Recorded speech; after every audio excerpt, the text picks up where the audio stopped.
Hello दोस्तों, कैसे हो आप लोग। आई होप आप लोग बहुत ही अच्छे होगे और जो भी आपकी तैयारी चल रही है बहुत ही अच्छी चल रही होगी। आपने मेरे पहले लेक्चर पे काफ़ी ज़्यादा प्यार दिखाया, जिसके बाद मैं दूसरा लेक्चर लेकर आया हूँ। अब एसएससी सिलेक्शन पेस का भी एक नोटिफिकेशन आ गया है, जिसमें सेक्शनल टाइमिंग कहीं ना कहीं इंट्रोड्यूस कर दी है। 15 मिनट फॉर एवरी सब्जेक्ट। तो 15 मिनट जीके जीएस के लिए तो काफ़ी ज़्यादा है और मैथ्स के लिए काफ़ी कम है। तो यही एक रीज़न है जिसकी वजह से सारे टीचर्स पगलाए हुए हैं और सभी चीज़ें अस्त व्यस्त हो गई हैं एसएससी के समाज में और एसएससी के पूरे कह सकते हो प्रांगण में। और यही एकमात्र रीज़न है कि जो बैंकिंग वाले स्टूडेंट हैं वो कहीं ना कहीं हंस रहे हैं साइड में, क्योंकि उनका ऑफकोर्स सी बात है, ये बहुत कम टाइम में बहुत ज़्यादा क्वेश्चन अटैम्प्ट करते हैं। तो देखो, अगर आप सोच रहे हो कि यार इसकी प्रैक्टिस कैसे करें, तो छोटा सा एक इलाज बता देता हूँ मैं आपको। ठीक है, छोटा सा इलाज ये है कि आप एसएससी सीपीयू का जो एग्ज़ाम गया है 50 क्वेश्चन 30 मिनट में, तो वो आप अटेम्प्ट कर सकते हो, क्योंकि वो ज़्यादा बेटर होगा आपके लिए करने के लिए, है ना। तो आप वहाँ से प्रैक्टिस कर सकते हो और बहुत सारी चीज़ें कर सकते हो। ये बहुत ज़्यादा अच्छा होगा आप सभी के लिए। ठीक है, चलते हैं आज के पहले क्वेश्चन की तरफ। पहला क्वेश्चन है, why are hockey players allowed to hit the ball with only with the flat side of the stick. ठीक है, अब क्वेश्चन काफ़ी ऐसा है कि ये कहीं पढ़ाया नहीं गया है अभी तक। ठीक है, ना आप इसको साइंस में कंसीडर करोगे, ना इसको आप स्टैटिक में कंसीडर करोगे, बट फिर भी ये कंसीडर करना पड़ेगा आपको स्टैटिक का पार्ट, क्योंकि अब क्या कर सकते हैं ऐसे क्वेश्चन अगर ऐसे पूछ भी रहा है तो। ठीक है, देखो पहला ऑप्शन कह रहा है to improve control and safety during play. ये तो भाई कहीं से नहीं समझ में आ रहा कि ये सेफ्टी बढ़ाने के लिए ऐसा कर रहे हैं, ऐसा तो बिल्कुल नहीं हो सकता है ना। To avoid advantage for left handed player. नहीं भाई, अगर ये चीज़ होगी तो दोनों साइड से होगी, लेफ्ट और राइट के लिए सेम ही होगी, है ना। तो ये भी कहीं ना कहीं मुझे गलत ही लग रहा है ना। To maintain every bounce and fair play. ठीक है, ये हो सकता है कि हाँ यार, इवन बाउंस को कंसीडर करने के लिए कि भाई कोई ऊपर नीचे ना हो जाए। ठीक है, उल्टे साइड से कोई उल्टा मार दे। जैसे आपने देखा होगा क्रिकेट में भी, अगर बैट्समैन खेलता है तो सीधे बल्ले से खेलता है। अगर वो टेढ़ा बल्ला खेले या फिर वो एज से खेले तो देखा है आपने, एज पड़ते ही कितनी दूर जाती है गेंद, तो वो एडवांटेज होता है। बट क्रिकेट में तो आप कैसे भी खेल सकते हो, कोई इशू नहीं है। बट फिर भी शायद ये ऑप्शन आपको समझ में आ रहा है कि हाँ यार, ये ऑप्शन हो सकता है। आप इसको एक बार टिक कर लोगे मन में 1 सेकंड पढ़ते वक्त में, और फिर आप नेक्स्ट जब पढ़ोगे, टू मेक कोचिंग ईजियर। देखो कोचिंग ईजियर तो नहीं होगा। ठीक है, तो इसका साफ साफ आपको आंसर लग रहा है, सी ऑप्शन लगा दोगे और आगे बढ़ जाओगे। अब बात कर लेते हैं, देखो हॉकी की बात चली तो हॉकी के कौन कौन से क्वेश्चन बन सकते हैं, कितने प्लेयर्स होते हैं, तो 10+1 प्लेयर होते हैं, एक गोलकीपर होता है। ठीक है, ठीक है, ध्यान रखना। और अब बात कर लेते हैं आइस हॉकी में कितने होते हैं। आइस हॉकी में होता है 5+1, जिसमें एक गोलकीपर होता है। ठीक है, ध्यान रखना। अब कुछ टर्मिनोलॉजीज़ की बात कर लेते हैं हॉकी की। तो टर्मिनोलॉजीज़ हैं कुछ अपनी, ब्लू लाइन होती है इसमें। ठीक है, क्रॉस चेकिंग होती है। ठीक है, क्रॉस चेकिंग आप चेस से मत कंसीडर कर लेना, क्योंकि लास्ट टाइम मुझे लगता है कि शायद एक क्वेश्चन ऐसा आया था सिलेक्शन फेज में ही, जो बहुत बच्चों को गलत हो गया था। सिर्फ 9% लोगों ने ही सही किया था जीके में, कि क्रॉस चेकिंग पूछा गया था शायद, तो वही चीज़ गलत कर दी थी बच्चों ने। उनको लगा ये चेस से कंसीडर होगा, तो चेस से नहीं है, क्रॉस चेकिंग होगा आपके हॉकी से। ठीक है, फेस ऑफ हो गया आपका। ठीक है, ये भी आपका हॉकी में ही है। ठीक है, और पेनल्टी आपको पता ही है। और पता है, मेरे लेक्चर्स लेने का सबसे एक इजी वे बताऊं आपको, आप कुछ मत करो। अगर आपके पास टैब है तो बहुत ही अच्छी बात है, आप एक रफ पेपर खोल लो या फिर कुछ भी खोल लो, आप उसको मैं जो बताते जाता हूँ ना, वो बस एक बार लिख लो आप। तो आप अगर एक बार भी लिख लोगे ना मेरी बताई हुई चीज़ें, आप कभी नहीं भूलने वाले। तो इसका आंसर हो जाएगा सी। ऐसे आप कर सकते हो।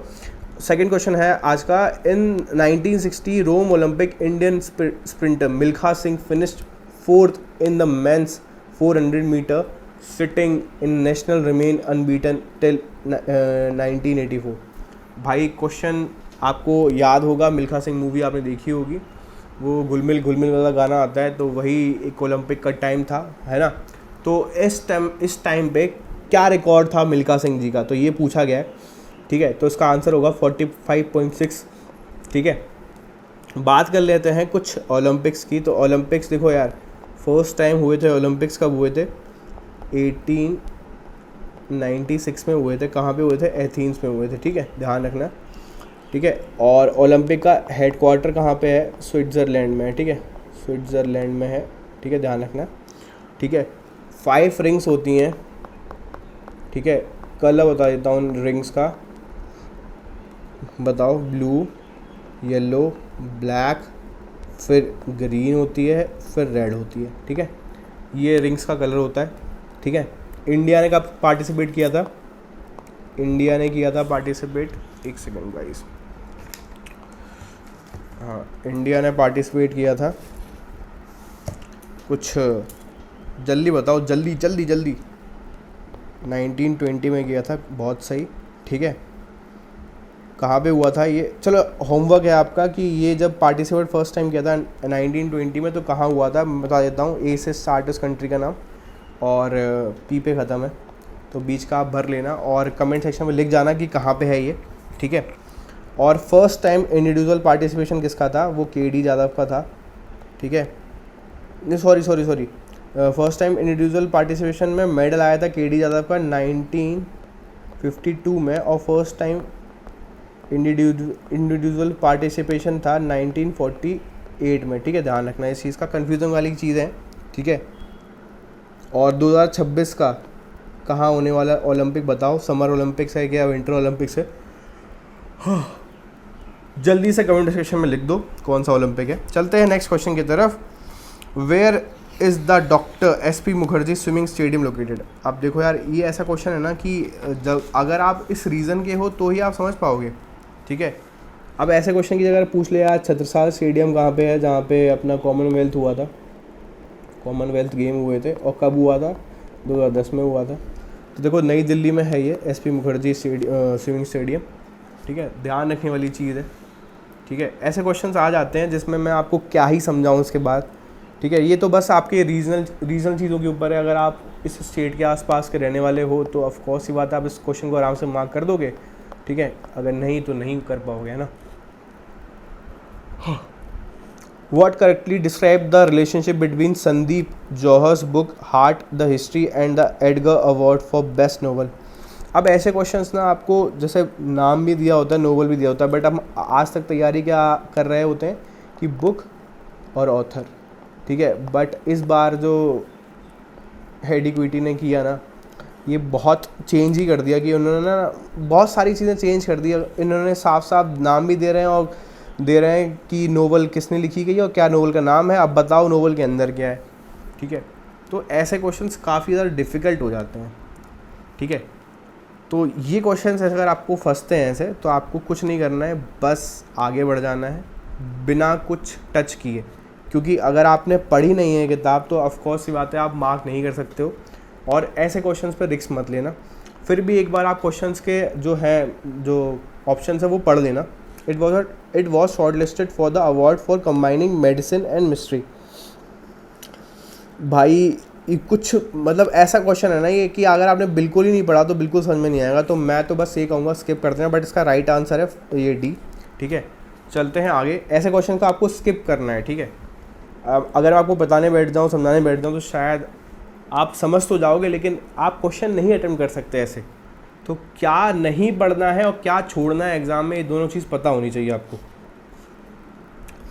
Find a statement about Chithirai festival of Madurai is correct. अब देखो फेस्टिवल के ऊपर क्वेश्चन आ गया, तो फेस्टिवल हो गया, डांस हो गया, ठीक है। ये सब बहुत इंपॉर्टेंट है भाई, बहुत ज़्यादा इंपॉर्टेंट। अगर आपने नहीं पढ़ा है तो प्लीज़ अभी जाके सारी चीज़ें पढ़ लीजिए।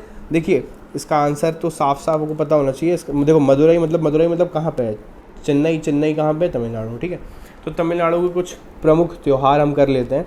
पागल थाई माँ ने कार में नाचा, चित्रा की पुत्री जल्दी से बैकुंठ आई, ठीक है। अब पागल से पोंगल कर दो, थाई से थाई पुसुम कर दो, माँ से महामम कर दो, ठीक है। कार से कार्तिकी दीपम कर दो, नाचा से नृत्यांजलि कर दो, चित्रा से चित्रा महोत्सव कर दो, पुत्री से पांडुत्य कर दो, जल्दी से जल्दी कुट्टी कर दो, और बैकुंठ से बैकुंठ कर दो, आई से आदि पैरुकी कर दो, ठीक है। ऐसे आप रट सकते हो चीज़ों को। मैं ये वाला जो फ़ोटो है मैं आराम से डाल दूंगा आपके अपने टेलीग्राम चैनल जो है पांडे SSC पे, जाके फटाफट ज्वाइन कर लेना और जाके फटाफट एक बार PDF को रीड कर लेना, ठीक है। बस इतना कर लो यार, मतलब एग्ज़ाम के पहले अगर आपने सारी सीरीज़ कर ली ना, ये पूरी सीरीज़ कर ली ना, आप खुद अंदर ही अंदर जान जाओगे कि आपने बहुत कुछ कर लिया है, ठीक है। चलते हैं पहले ही क्वेश्चन तो कर लें यार, है ना। The festival is celebrated in Tamil Nadu month of मगरजीन। देखो सेकंड क्वेश्चन पढ़ते हैं, सेकंड ऑप्शन पढ़ते हैं। The lord Kallazhagar entered the city on golden horse, ये भी बहुत ज़्यादा वैसा है। The festival is held in December, ये भी भाई बहुत सारे मतलब ऐसे ऑप्शन हैं जो बहुत ज़्यादा डिस्टर्बिंग और ऐसे हैं कि नहीं समझ में आ सकते आपको। तो ऐसे में आप क्या करोगे बताओ, जल्दी जल्दी बोलो क्या करोगे आप ऐसे में। जल्दी जल्दी बोलो क्या करोगे आप ऐसे में। चलो इसका आंसर आप होमवर्क में मतलब दे रहा हूँ आपको, इसका आंसर आप कमेंट बॉक्स में बताना, ठीक है। बाकी तमिलनाडु के मैंने प्रमुख त्यौहार आपको करवा दिए हैं। पागल थाई माँ ने कार में नाचा, चित्रा की पुत्री जल्दी से बैकुंठाई, ठीक है। चलते हैं नेक्स्ट क्वेश्चन की तरफ, जो कि है, वैसे इसका आंसर बी है, बता देता हूँ आपको, ठीक है। In Hindustani classical music what is the term use for fixed और स्ट्रक्चर्ड म्यूजिक। अब देखो यार ये क्वेश्चन है ना रिपीटेड है, ठीक है, रिपीटेड। अगर किसी ने मेरा फर्स्ट लेक्चर नहीं लिया है, ठीक है, जाके आप उसको ले लो, मैंने सारी चीज़ों को ना ढंग से समझाया हुआ है, ठीक है। तो अब जाके फटाफट से वो लेक्चर ले लो ताकि आपको ये क्वेश्चन समझ में आ जाए, ठीक है। ये राग नृत्य इन सब से काफ़ी चीज़ें आ रही हैं, तो आपको पढ़ना तो पड़ेगा यार, है ना। तो ऐसे आप पढ़ लेना। वैसे इसका सही आंसर है ए, ठीक है, बंदिश। चलो समझा देता हूँ एक बार बंदिश के बारे में। बंदिश क्या है ना, बंदिश एक टाइप का सेट है, सेट ऑफ स्पेसिफिक राग, ठीक है, सुन रहे हो ना। एक मतलब काइंड ऑफ, अब देखो यार ये ऐसी लैंग्वेज है ना, मतलब कि कह सकते हो कि यार गाने वाली लैंग्वेज है, तो मैं ज़्यादा आपको नहीं समझा सकता, ठीक है। तो ये सब चीज़ें हैं, ठीक है। तो आप इस चीज़ को मेरे पहले वाले लेक्चर से कंसीडर कर सकते हो, और आपको ना ये ऐसे क्वेश्चंस को ना एक बार पढ़ना ही पड़ेगा, ठीक है। आप एक बार, मैं कोशिश करूँगा कि एक बार पूरा मतलब म्यूज़िकल इंस्ट्रूमेंट्स पे पूरा एक बार एक लेक्चर ले लूँ, जिसके बाद आपको कोई डाउट ना रह जाए इस एक पर्टिकुलर चीज़ में। सेम ऐसा ही मैं करूँगा अपने स्पेस एयरक्राफ्ट वाली चीज़ों में, ठीक है। ये जो बीच में क्वेश्चन एकदम से आ जाते हैं ना, तो दिमाग एकदम डिस्टर्ब कर देते हैं कि अभी तो सब अच्छा चल रहा होता है, चलो ठीक है, माउंटेन आ गया, ये आ गया, वो आ गया, ये सब चीज़ें आ गई, एकदम से स्पेस आ गया, एकदम से भाई राग और ये सब ताल आ गया। अब ऐसे में क्या होता है ना, माइंड नहीं चल पाता उतनी जल्दी। तो मैं इसके लिए एक अलग से लेक्चर ले लूँगा जिसमें मैं हर एक चीज़ बारीकी से समझा दूँगा, ताकि आप कभी लाइफ में ऐसे क्वेश्चन को गलत ना करो। चलते हैं 35th क्वेश्चन की तरफ। Consider the following statement about BRICS. अब भाई ब्रिक्स आते ही आपको पता होना चाहिए ब्रिक्स का हेडक्वार्टर कहाँ पे है। संघई में है, ठीक है, चाइना में है ये, ठीक है। 2009 में इसका गठन हुआ था। मेंबर्स कौन है, ब्राज़ील, ठीक है, रशिया, ठीक है, इंडिया, चाइना और साउथ अफ्रीका, ठीक है। तो ये आपको पता होना चाहिए, और इसका आंसर होगा ये only one. It is guided by the principle of mutual benefit and innovation for public goods, ठीक है। It is manage solely through annual head of the state अमेड। नहीं भाई ये नहीं होगा, ठीक है, ओनली वन इसका आंसर होगा। ऐसे आप चीज़ें याद कर सकते हो और चीज़ें कर सकते हो। The inaugural Khelo India para games to place in, ठीक है। अब ये क्वेश्चन आपका करंट अफेयर्स का आ गया, तो ये 2023-2025 का करंट अफेयर्स है, जो कि अभी के लिए आपके बेनिफिशियल नहीं है।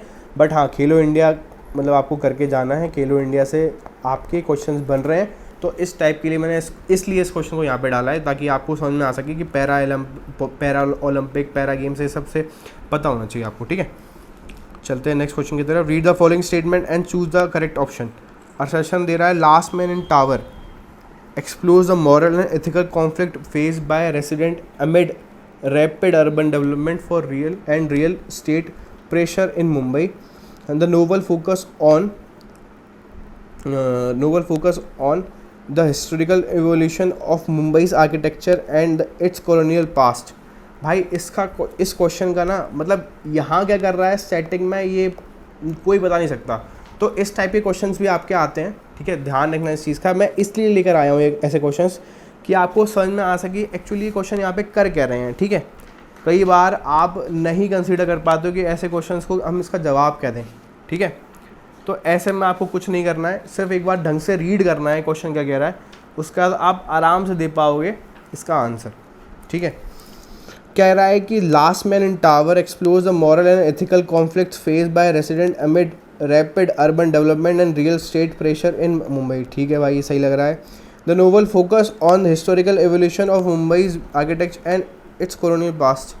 कहीं ना कहीं जो असर्शन है इसका रीज़न तो नहीं दिख रहा मुझे ये, तो इसका आंसर होगा शायद ए, शायद नहीं भाई 100% यही होगा, A is true but R is false.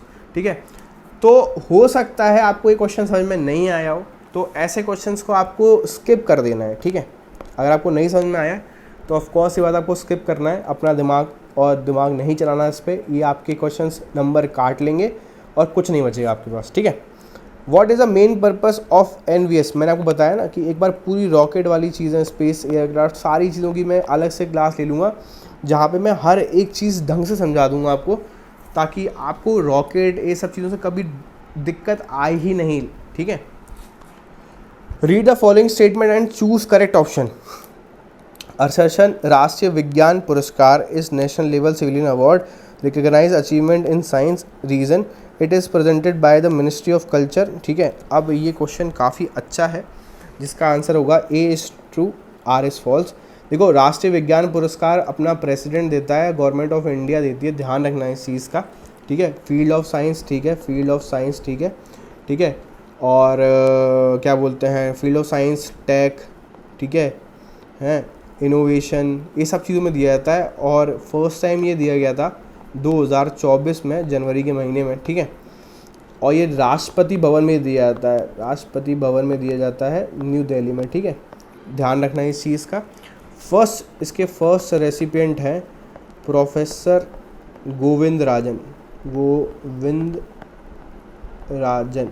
ठीक है, ध्यान रखना, बहुत इंपॉर्टेंट है। फर्स्ट रेसिपिएंट है गोविंद राजन जी, जिन्होंने बायोकेमिस्ट्री में ये प्राइज़ को हासिल किया था। ठीक है, अब ऐसे आ जाते हैं क्वेश्चन भाई, शांति स्वरूप भटनागर अवार्ड। ठीक है, ये किस फील्ड में दिया जाता है, तो भाई ये दिया जाता है मिनिस्ट्री ऑफ CSIR। ठीक है, फुल फॉर्म फटाफट एक बार कमेंट बॉक्स में लिख देना कि क्या इसका फुल फॉर्म है। ठीक है, साइंटिस्ट बिलो 45 इसमें दिया जाता है अवार्ड। ठीक है, ऐसे ही कलिंगा प्राइज़ है, कलिंगा प्राइज़ बाय यूनेस्को दिया जाता है। ठीक है, एबल प्राइज़ है, मैथ्स में दिया जाता है। ठीक है, ध्यान रखना, इस टाइप के क्वेश्चंस आपके बन सकते हैं और आपको समझना होगा, और ऐसे ही आपको चीज़ें जाननी होंगी। अब जैसे यार ये क्वेश्चन आया, ठीक है, अब इन क्वेश्चंस में आपको मैं क्या कराऊँ यार, मतलब आपको क्या समझाऊँ, उसके एक्स्ट्रा चीज़ें क्या बताऊँ। बट क्या होता है ना, बहुत सारे टीचर्स, मतलब सारे टीचर्स क्या करेंगे ना, ये क्वेश्चंस आपको करवाएंगे ही नहीं, अपने PDF से निकलवा देंगे। बट मैं क्या कर रहा हूँ कि मैं उन सारे क्वेश्चंस को रख रहा हूँ जो सच में आए हुए क्वेश्चंस हैं, क्योंकि 25 में से 25 बच्चा नहीं कर सकता यार, तो आपको पता तो होना चाहिए कैसे क्वेश्चंस आपको स्किप करने हैं। इसलिए मैं ये क्वेश्चंस डाल रहा हूँ। अगर आपको नहीं है नॉलेज तो आप पहले पढ़ लो, उसके बारे में फिर अटेम्प्ट करना, नहीं है तो आगे बढ़ जाओ यार, सब चीज़ें नहीं पढ़ सकते आप कोई भगवान नहीं हो। ठीक है, the global gender gap report. अब भाई रिपोर्ट के क्वेश्चन आया, देखो कितने बड़े तरीके से बताऊँगा आपको इसका क्वेश्चन। ठीक है, जैसे ऐसे क्वेश्चन आप अटेम्प्ट करने में ना खुश हो जाओगे। अब देखो, ग्लोबल जेंडर रिपोर्ट कौन बनाता है, ठीक है, वर्ल्ड इकोनॉमिक फोरम बनाती है। ठीक है, ध्यान रखना, वर्ल्ड इकोनॉमिक फोरम, और कौन कौन वो रिपोर्ट बनाती है, ग्लोबल, ठीक है, रिक्स कीप, ठीक है, बनाती है, फ्यूचर जॉब रेसिपेंट बनाती है। ठीक है, और एनर्जी ट्रांजिशन इंडेक्स बनाती है। ये सारी रिपोर्ट्स वर्ल्ड इकोनॉमिक फोरम बनाती है। और जो ग्लोबल जेंडर गैप रिपोर्ट है, ये politics, economic, health and education के बीच की मतलब इसके बारे में होती है। ठीक है, तो यही इसका सेक्टर है, तो इसका आंसर हो जाएगा ए अपना। ठीक है, ध्यान रखना। Thang Ta is a traditional martial art and dance form associated with which north east term stick. भाई मैं बताया था ना, डांस हो गया, फेस्टिवल हो गया, ये सारी चीज़ें बहुत इंपॉर्टेंट है। ठीक है, राल में लाई पुनियांग। ठीक है, रास हो गया, रासलीला, ला हो गया, पुन हो गया, और थारा हो गया। ठीक है, थांग था हो गया। ऐसे करके आप एक ट्रिक है, इजीली रिमेम्बर कर पाओगे। मणिपुर के ये प्रमुख डांस है, तो इसका आंसर मणिपुरी होगा। ठीक है, ये ऐसे ऐसे डांस होते हैं, ये देख सकते हो आप, है ना। तो थांग ता एक मार्शल आर्ट का फॉर्म है, काइंड ऑफ डांस भी है। तो ऐसे आप कंसीडर कर सकते हो चीज़ों को। मैं एक बार PDF डलवा दूंगा तो आप आराम से इसको रट सकते हो, और चीज़ें एक बार पढ़ भी लोगे ना तो भी याद हो जाएगी यार, इतना कोई टफ नहीं है। The Nisar, NASA ISRO synthetic aperture radar satellite operate in which orbit. मैंने बताया ना आपको, ये सारे स्पेस वाले मैं एक जगह करा दूंगा जिससे आपको दिक्कत नहीं होगी, तो इसको अभी के लिए स्किप कर रहा हूँ। बट हाँ, आपने एक पैटर्न देख लिया होगा कि स्पेस है ना, रॉकेट, ये सबसे बहुत क्वेश्चन आ रहे हैं। मतलब आपको हर एक सेट में 2 से 3 क्वेश्चन मिल जाएंगे, तो बहुत ही अच्छी चीज़ है अगर इसको हम अच्छे से कर लेंगे। बाकी कमेंट बॉक्स में लिख देना आप कि आपको ये वाला लेक्चर चाहिए भी या फिर नहीं चाहिए, और आपको लेक्चर में क्या कमी लग रही है वो बता देना, क्या सुधार लग रहा है वो बता देना। देखो अब जैसे कोई क्वेश्चन आता है रिवर पे, ठीक है, मैं चाहता तो रिवर एक क्वेश्चन लेके गंगा का ओरिजिन, सारी tributary, left bank, right bank, मैं आपको सब चीज़ें पढ़ा सकता हूँ, मतलब इतना सब करा सकता हूँ कि आप खुद कहोगे कि भैया आपने क्या पढ़ा दिया। ठीक है, मैं एक क्वेश्चन में 1 घंटा निकाल सकता हूँ, बट मैं यहाँ क्या कर रहा हूँ, मैं ज़्यादा से ज़्यादा क्वेश्चन कराने की कोशिश कर रहा हूँ ताकि आपको ये समझ में आए कि आपको सिर्फ उतनी चीज़ें पता होनी चाहिए जितनी एग्ज़ाम ओरिएंटेड है। और हर साल एग्ज़ाम का पैटर्न कुछ अलग पूछ रहा है, कुछ अलग चीज़ें पूछ रहा है। पहले बुक एंड ऑथर आते थे, अब बुक और ऑथर साथ में आ रहे हैं, अब पूछ रहा है कि बुक के अंदर क्या है। ठीक है, तो ये पैटर्न चेंज धीरे धीरे हो रहा है जो आपको दिख रहा है। इसके लिए आप सब चीज़ें नहीं पढ़ सकते हो, है ना। तो इसीलिए मैं आपको सारे क्वेश्चन करा रहा हूँ और बता भी रहा हूँ कि किस क्वेश्चन को आपको नहीं करना है और क्यों नहीं करना है। ठीक है, कौन से क्वेश्चन टाइम वेस्टिंग है, कौन सा आपको घुमा रहा है, कौन सा आपको फिरा रहा है। ठीक है, द टर्म कुम इन न्योकुम फेस्टिवल स्टैंड फॉर, भाई अरुणाचल प्रदेश का ये है, इसका मतलब होता है कलेक्टिवनेस। ठीक है, अब अरुणाचल प्रदेश के कुछ प्रमुख त्यौहार हम याद कर लेते हैं। लोसो न्योंग दी मो, ठीक है, अरुणाचल के लोग सीख रहे हैं, न्योता दे रहे हैं, ट्री में खेती हो रही है और मौज मना रहे हैं। ठीक है, ऐसे आप याद कर लोगे, लोसो न्यो ड्री मूवमेंट। ठीक है, ऐसे आप याद कर लेना कि अरुणाचल के लोग सीख रहे हैं, न्योता दे रहे हैं और ट्री की खेती हो रही है और मौज मना रहे हैं। ठीक है, लो से लोसर हो गया, ठीक है, सो से सोलोंग हो गया, न्यो से न्योकुम हो गया, हाँ, द्री से द्री हो गया, और मो से मोबिन हो गया। ठीक है, ये बहुत ही अच्छी ट्रिक है, बहुत ही अच्छी ट्रिक है, आपको सच में आराम से याद आ जाएगी at the point of exam. ठीक है, बाकी आप पढ़ रहे हो, मैं समझा रहा हूँ, और ये क्वेश्चन जितनी बार रिपीट होंगे उतनी बार करवाऊँगा, टेंशन मत लेना, सारी चीज़ें कवर करा दूँगा। ठीक है, फिल इन द ब्लैंक, ए राग हैविंग। अब भाई ये वाला जो क्वेश्चन है ना, ये वाला क्वेश्चन है, ये बहुत ही सटीक क्वेश्चन है, इसका आंसर होगा आपका सदब। ठीक है, अब इस क्वेश्चन का भी मैंने पहले लेक्चर में सब चीज़ें बताई हैं कि राग की कितनी जातीज़ होती हैं, सब चीज़ें बताई हैं। तो प्लीज़ अगर जिस किसी ने फर्स्ट लेक्चर नहीं देखा है तो प्लीज़ एक बार जाके देख लेना। मैं इसलिए भी इंटरलिंक कर रहा हूँ ना, ताकि आप फर्स्ट लेक्चर की क्वालिटी देख सको कि जितना टीचर्स करा रहे हैं ना, सिर्फ 5 क्वेश्चन कराते हैं पूरे 2 घंटे में या 1 घंटे में, और पूरा बता देते हैं। अगर हमने अशोका से क्वेश्चन आया तो पूरा अशोका पढ़ा दिया हमने, जे सब करा दिया। अरे नहीं भाई, अशोका से क्वेश्चन नहीं पूछ रहा है, वो कुछ और पूछ रहा है। अब तो आपको क्वेश्चंस कराने पड़ेंगे, आपको नंबर ऑफ क्वेश्चंस कराने पड़ेंगे। ठीक है, मतलब आप ऐसे समझो, अगर आप नेट प्रैक्टिस नहीं करोगे तो आप मेन मैच में नहीं मार पाओगे। अगर आपने नेट में 1000 बॉलें खेल ली और सेम आपने एग्ज़ाम से पहले 1000 MCQ प्रैक्टिस कर लिए, तो आप क्वेश्चन को एलिमिनेट करने के तरीके सीख जाओगे। आपको महसूस होने लगेगा कि यार ये आंसर नहीं हो सकता, और ये समझ डेवलप होगी नंबर ऑफ क्वेश्चन करने से, ना कि 5 या 10 क्वेश्चन करने से। ध्यान रखना इस चीज़ का। मैं आप पागल नहीं हूँ जो 25 क्वेश्चन लेके आ रहा हूँ, आपको बता रहा हूँ कि भाई ये स्किप कर दो, अभी ये मतलब का नहीं है, और ये स्किप क्यों करना है वो भी बता रहा हूँ मैं आपको। ठीक है, which of the following statement regarding cricket dismissal. अब भाई क्रिकेट जो कि बहुत ही अच्छा स्पोर्ट्स है, मेरा फेवरेट है, पर्सनल फेवरेट है, तो इसमें जो क्वेश्चन है वो समझा देता हूँ मैं आपको। क्वेश्चन ये कह रहा है कि भाई इसमें से डिसमिसल क्रिकेट में मतलब आउट होने के कौन कौन से रीज़न हो सकते हैं।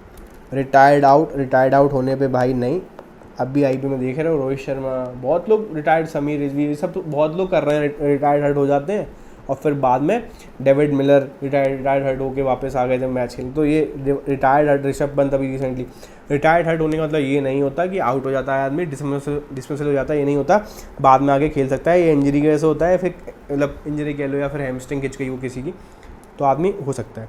ठीक है। Retired out requires only umpire approval, नहीं भाई फिजियो बताता है, ये बात फिजियो बताता है एम्पायर को, ठीक है, कि भाई ये रिटायर्ड हर्ट जा रहा है, ठीक है, तो वो चीज़ है, ठीक है। ऑब्स्ट्रक्शन द फील्ड, हाँ भाई एकमात्र रीज़न हो सकता है, ठीक है, बट अगर ये इंटेंशनली हुआ हो तो, इंटेंशनली नहीं हुआ तो नहीं हो सकता, ठीक है। ये वाला ऑप्शन हम लगा सकते हैं जब इसमें दिया हो कि obstruction of the field with intensity या विदाउट इंटेंसिटी, तब हम नहीं लगा सकते, अदरवाइज हम उसको लगा सकते हैं। तो ये अभी हम छोड़ रहे हैं इस ऑप्शन को। ये वाला ऑप्शन देखो आप, hitting ball twice international result in dismissal, हाँ भाई अगर आप एक बॉल को 2 बार मार देते हो तो आप ऑफकोर्स सी बात है आउट हो, तो ये बहुत अप्रोप्रिएट रीज़न लग रहा है और उसको हम मार्क करके आगे बढ़ जाएंगे, ठीक है। ऐसे करके आप क्वेश्चन को एलिमिनेट कर सकते हो। Who netted 10 goals for India in their 24-1 win over USA to secure second consecutive Olympic medal in hockey?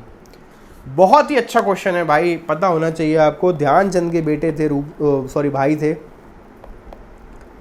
रूप सिंह, और रूप सिंह का स्टेडियम कहाँ पे है मुझे प्लीज़ कमेंट बॉक्स में बता देना, नहीं पता तो बता देता हूँ। रूप सिंह का स्टेडियम है आपका ग्वालियर में है, ठीक है, जो कि जहाँ पे सचिन ने 200 लगाई थी। तो ये सब चीज़ें आपको रिलेट होनी चाहिए। मैं आपको बता तो रहा हूँ, मैं आपको इतनी सारी चीज़ें रिलेट करा दूंगा ना कि आप थक जाओगे, लेकिन मैं आपको ज्ञान भरने नहीं आया हूँ।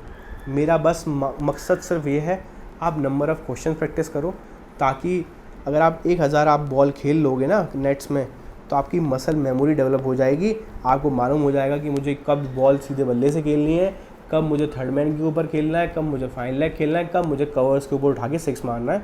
तो ये सब चीज़ें आपकी नंबर ऑफ़ क्वेश्चन पे डिपेंड करेगा, ना कि नंबर ऑफ़ ज्ञान तो भाई लूसेंट में जितना है उतना तो कोई दे नहीं रहा ना। तो सब लूसेंट को नहीं पढ़ रहे, इसलिए नहीं पढ़ रहे ना क्योंकि लूसेंट उतनी ज़्यादा कारगर नहीं है। किसी को क्यों थ्योरी पढ़नी है, पूरी नहीं पढ़नी ना, इसलिए आदमी पर वही सारे टीचर्स करा रहे हैं कि भाई सब चीज़ें करा देते हैं, इतना सारा ज्ञान दुनिया भर का ज्ञान दे रहे हैं कि ये कर लो वो कर लो। भाई कुछ नहीं होना उससे, जब तक आप बच्चे को या फिर कोई अपने स्टूडेंट को नंबर ऑफ़ क्वेश्चंस नहीं करवाओगे ना, तब तक वो कुछ नहीं कर पाएगा। मैं फिर से कह रहा हूँ, नंबर ऑफ़ क्वेश्चंस ही आपका सिलेक्शन निर्धारित करेंगे भाई। Consider the following statement about the book Neeraj Chopra. देखो बुक भी दे दिया, नीरज चोपड़ा बता दिया, सबको बता दिया। अब इसमें पूछा है भाई नीरज चोपड़ा के बारे में बता दो। It describe Neeraj Chopra's preparation mindset and the hurdles he face, ठीक है। The author of the book is farmer Olympian coach. भाई एक ओलंपियन कोच क्यों लिखेगा नीरज चोपड़ा की बुक, बताओ? तो इसका आंसर होगा ओनली 1, जो कि सही आंसर है इसका ओनली 1, ठीक है। Consider the following statement marked as assertion and reason, ठीक है। इंडिया इज कंस्ट्रक्टिंग, ये क्वेश्चन ऐसा है कि सतीश धवन से मैंने बताया ना, स्पेस से है। मैं आपके लिए अलग से लेक्चर लूँगा इसके लिए, स्पेस एंड एयरक्राफ्ट के ऊपर। मैं उसमें आपको सारी चीज़ें कवर करा लूँगा। ये PCLV क्या होता है, सतीश धवन कौन थे, क्या था ये, ठीक है, GSLV क्या होता है, ये सारी चीज़ें मैं उस लेक्चर में कवर करा दूँगा। अगर आपको वो लेक्चर जल्दी से जल्दी चाहिए तो प्लीज़ कमेंट कर देना स्पेस, और लेक्चर्स आपके सामने होंगे। Which department is responsible for launching डाक कर्मयोगी। अब भाई डाक कर्मयोगी समझ में आ रहा है, डाक मतलब डाकिया, डाक लाया, तो मिनिस्ट्री ऑफ पोस्ट। दिमाग नहीं चलाना है एक्स्ट्रा, दिख गया है डाक दिख रहा है, पोस्ट ऑफिस वाला DOP दिख रहा है, डिपार्टमेंट ऑफ पोस्ट ऑफिस, लगा के आगे बढ़ जाओ, कुछ नहीं सोचना उसके बाद। The traditional folk dance Dholu कुनीथा, ठीक है, ये भाई कहाँ का है, कर्नाटका का है। कर्नाटका के सारे लोक नृत्य याद करने की अच्छी ट्रिक। यक्ष ने ढोलू और वीर को काम से सुख दिया और भूत को गोरा ने भगाया, ठीक है, भूत को गोरे ने भगाया। ऐसे याद कर लो कि यक्ष ने ढोलू और वीर को काम से सुखी किया और भूत को गोरा से भगाया, ठीक है। यक्ष से यक्षगान, ढोलू से ढोलू कुनीथा, वीर से वीर गासे, काम से काम कमा साले, सुख से सुग्गी, भूत से भूता, गोरा से गोरा वारा कुनीथा, ठीक है। ऐसे आप याद कर सकते हो। बाकी PDF आपको पांडे SSC में मिल जाएगी, जाके फटाफट कमेंट कर दो नीचे अच्छा सा कि भाई लेक्चर्स कैसे लग रहे हैं आपको, क्या आपको समझ में आ रही है चीज़ें, और अगर आपको समझ में आ रही हैं चीज़ें तो क्या आप और सुधार चाहते हो, ये सारी चीज़ें कमेंट बॉक्स में लिख दो अभी के अभी जाके। मैं मिलता हूँ आपसे ऐसे ही अगले लेक्चर में, तब तक के लिए दोस्तों धन्यवाद, शुक्रिया, अलविदा।